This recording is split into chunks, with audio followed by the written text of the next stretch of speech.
دوسری ایک حدیث میں رسول کریم سرور عالم صلی اللہ علیہ وسلم نے ارشاد فرمایا کہ جب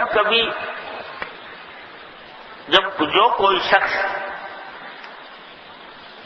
ہمیشہ ایسے لوگوں کی طرف نگاہ کرے جو مال کے اعتبار سے، مالی اعتبار سے یا جسم کے صحت کے اعتبار سے اس سے کم تر ہیں،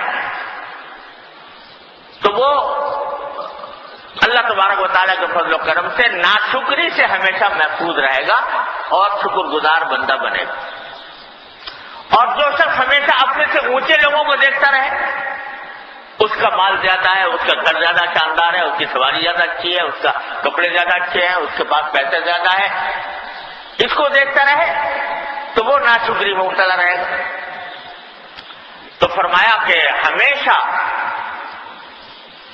اپنے سے نیچے درجے کے لوگوں کو دیکھو، نیچے درجے کاہے میں؟ مال میں، دنیاوی مال و اسباب میں اور صحت اور تندرستی میں۔ تو جب کبھی اپنی کسی تنگی کا خیال آئے کہ میں مثلا میرے پاس اتنے پیسے نہیں ہیں، میری مالی حالت کمزور ہے، تو دیکھو ذرا کہ اور کتنے ہیں جن کی مالی حالت تم سے بھی زیادہ کمزور ہے، تم ان سے بہتر ہو، تمہارے پاس پیسے زیادہ ہیں۔ تو جب یہ خیال کرو گے کہ ان سے الحمدللہ میں بہتر ہوں تو شکر نکلے گا زبان، اللہ تبارک اللہ تیرا شکر ہے کہ میں ان سے بہتر ہوں، اس سے بہتر ہوں الحمدللہ۔ کسی کو دیکھو کہ اگر خیال آ رہا ہے میں بیمار رہتا ہوں، اکثر و بیشتر ہوتا ہے لوگ کچھ نہ کچھ بیماری آتی ہی رہتی ہے، تو جب کبھی بیماری آئے تو اپنے سے زیادہ بیمار لوگوں کا تصور کرو کہ کیسی کیسی بیماریوں میں لوگ مبتلا ہیں، اللہ بچائے، اللہ تعالیٰ محفوظ رکھے۔ تو اس سے کیا آئے گا؟ نہ صرف صبر آئے گا، اللہ تعالیٰ کا شکر نکلے گا کہ اللہ آپ کا فضل و کرم ہے کہ ویسا الحمدللہ عفانی میں مبتلا ہوگی، اس سے مجھے اس جیسا نہیں بنایا، اس سے بہتر حالت میں اللہ آپ نے رکھا، اس کی طرف دھیان کرو۔ پہلے بھی میں نے سنایا تھا حضرت میاں صاحب رحمۃ اللہ علیہ، حضرت مولانا سید اصغر حسین صاحب رحمۃ اللہ علیہ کا واقعہ۔ حضرت والی صاحب فرماتے ہیں کہ بخار میں تھے، میں اطلاع میں ملی تو پہنچا، تو حضرت سے پوچھا کہ حضرت کیسے مزاج ہے؟ بخار بڑا تیز تھا، تو اس تیز بخار میں فرما رہے ہیں کہ الحمدللہ میرے آنکھ میں تکلیف نہیں ہے، میرے کان میں تکلیف نہیں ہے، الحمدللہ میرے ہاتھ پاؤں کام کر رہے ہیں، الحمدللہ میرا دل صحیح کام کر رہا ہے، الحمدللہ میرا جگر صحیح کام کر رہا ہے، اللہ تعالیٰ کا شکر ہے کہ بہت لوگوں سے بچا ہوں، اللہ تعالیٰ البتہ کچھ بخار ہے، دعا کرو اللہ تعالیٰ اس کو بھی دور فرمائے۔ تو پہلے ان بیماریوں کا ذکر کیا جو نہیں تھی اور اس پر اللہ تعالیٰ کا شکر ادا کیا، اور پھر دعا کی کہ یا اللہ جو تکلیف ہے وہ بھی دور ہو جائے۔ تو جو تکلیف ہو اس کے ازالے کی دعا مانگنا یہ کوئی بری بات نہیں، یہ بھی سنت ہے، نبی کریم صلی اللہ علیہ وسلم کی سنت ہے۔ لیکن پہلے وہ تو دیکھ لو کہ اس حالت میں بھی کیا نعمتیں میسر ہیں اور کن تکلیفوں سے اللہ نے بچایا ہوا ہے، محفوظ رکھا ہوا ہے، اس پر اللہ تعالیٰ کا پہلے شکر ادا کر لو، پھر آگے چلو، پھر اور مانگو اللہ تعالیٰ۔ تو یہ فرمایا کہ اپنے سے نچلے درجے کو، ہاں دین کے معاملے میں فرمایا کہ دین کے معاملے میں اپنے سے اوپر والے کو دیکھو کہ دیکھو یہ کیسا جا رہا ہے، یہ اس کے اپنے علم میں، اپنی عبادت میں، اپنے تقویٰ میں، اپنے ورع میں یہ کتنا آگے ہے۔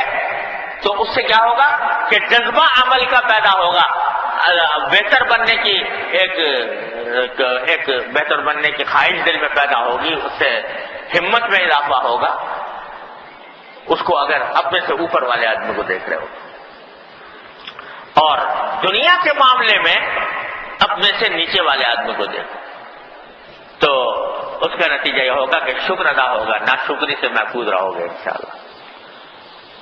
ایک بزرگ ہیں حضرت عبداللہ بن عون رحمۃ اللہ علیہ، وہ فرماتے ہیں کہ میں شروع میں مالدار لوگوں کے ساتھ اٹھا بیٹھا کرتا تھا،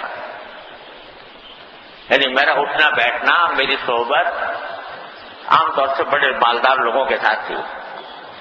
تو کہتے ہیں سارے جب تک ان کے ساتھ رہا، بڑے بڑے مالداروں کے ساتھ، تو بس پریشانی میں رہا اور غم میں رہا، تشویش میں رہا. کیوں؟ اس لیے کہ جہاں جاتا ہوں اپنے گھر سے بہتر گھر نظر آتا ہے، اپنے کپڑوں سے بہتر کپڑے نظر آتے ہیں، اپنے سواری سے بہتر سواری نظر آتی ہے. تو سوچتا ہوں دیکھو ان کو یہ میسر ہے اور مجھے تو ہے نہیں. تو غم میں رہتا تھا، ہر وقت تکلیف میں رہتا تھا. پھر میں نے کسی وقت کوئی حدیث پڑھ لی اور پھر میں نے اپنے سے کمتر لوگوں کے ساتھ اٹھنا بیٹھنا شروع کر دیا. میرا اٹھنا بیٹھنا، میری مجلس ہے، میری ملاقاتیں اپنے سے جو لوگ دنیاوی اعتبار سے کمتر تھے، کم پیسہ رکھتے تھے، کم حیثیت تھے، ان کے ساتھ اٹھنا بیٹھنا شروع کر دیا. تو فرمایا بالکل سکون ہو گیا، آرام آ گیا. کیوں؟ اس لیے کہ جہاں بھی جاتا ہوں، جس کو دیکھتا ہوں، اپنی حالت اس سے بہتر نظر آتی ہے. الحمدللہ. تو شکر نکلتا ہے اللہ تبارک و تعالیٰ کا. تو ہم الٹا چلتے ہیں، الٹے چلتے ہیں. یعنی دنیا کے معاملے میں اپنے سے بہتر لوگوں کو دیکھتے ہیں. دیکھو اس کے پاس تو ایسی گاڑی آ گئی، اس کے پاس ایسا بنگلہ آ گیا، اس کے پاس ایسا بینک بیلنس آ گیا، اتنے پیسے اس کو مل گئے، اور اس کے نتیجے میں اپنی جو نعمتیں حاصل ہیں ان کے اوپر ناشکری پیدا ہوتی ہے. اور دین کے معاملے میں دیکھتے ہیں بھائی دوسرا نیچے والا ہے تو اس سے ہم بہتر ہے، تو مزید پھر آگے بڑھنے کا جذبہ جو ہے وہ کمزور پڑ جاتا ہے.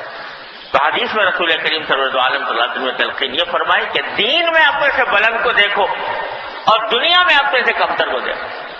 تو اس سے انشاءاللہ تعالی شکر بھی ادا ہوگا، ناشکری سے بھی محفوظ رہو گے. اللہ تبارک و تعالیٰ کے فضل و کرم سے دینی اعتبار سے ترقی بھی ہوگی. تو خلاصہ یہ کہ جن مصیبتوں سے اللہ تبارک و تعالیٰ نے محفوظ رکھا ہے اس پر بھی شکر ادا کرنے کی عادت ڈالنی چاہیے. اللہ تبارک و تعالیٰ ہم سب کو اس کی توفیق عطا فرمائے. اور اس کا فائدہ حدیث میں ایک تو یہ بیان فرمایا گیا کہ جب یہ کوئی کرے گا تو اللہ نے جو محفوظ رکھا ہے اس پر شکر ادا ہوا. اور ساتھ میں یہ بھی دوسری روایت میں یہ بھی ہے کہ وہ بلا جس کے اوپر، جس کے نہ ہونے پر اللہ تعالیٰ کا شکر ادا کیا گیا ہے، وہ آدمی اس سے محفوظ رہے گا.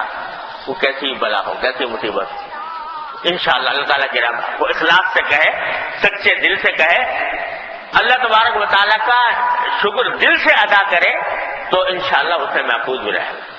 اللہ تعالیٰ ہم سب کو اس کے عمل کی توفیق عطا فرمائے.